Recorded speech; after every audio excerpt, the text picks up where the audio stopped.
5টি বিসিএস এর মাধ্যমে ক্যাডার পদে 12,710 জন এবং নন ক্যাডার পদে 5,439 জন সহ মোট 18,149 জনকে নিয়োগ দেবে সরকার।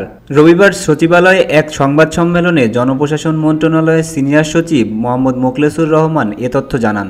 তিনি বলেন, ক্যাডার পদে 43তম বিসিএসে 2064 জন, 44তম বিসিএসে 1,710 জন, 45তম বিসিএসে 2,309 জন, 46তম বিসিএসে 3,140 জন এবং 47তম বিসিএসে 3,487 জনকে নিয়োগ দেওয়া হবে। এছাড়াও নন ক্যাডার পদে 43তম বিসিএস থেকে 642 জন, 44তম বিসিএস থেকে 1,791 জন, 45তম বিসিএসে 1,570 জন, 46তম বিসিএসে 1,111 জন এবং 47তম বিসিএসে 325 জন সহ ক্যাডার ও নন ক্যাডার পদে 18,149 জনকে নিয়োগ দেওয়া হবে। এদিকে 43তম বিসিএসে 2,064 জনের গ্যাজেট প্রকাশিত হয়েছে। আগামী 1 জানুয়ারি তাদের যোগদানের জন্য নির্ধারিত আছে। 44তম বিসিএসে লিখিত পরীক্ষায় উত্তীর্ণ সব প্রার্থীর অর্থাৎ 11,732 জন প্রার্থীর মৌখিক পরীক্ষা নতুন করে নেওয়ার সিদ্ধান্ত নেওয়া হয়েছে। 45তম বিসিএসের প্রিলিমিনারি পরীক্ষায় 12,789 জন প্রার্থী উত্তীর্ণ হয়েছিল।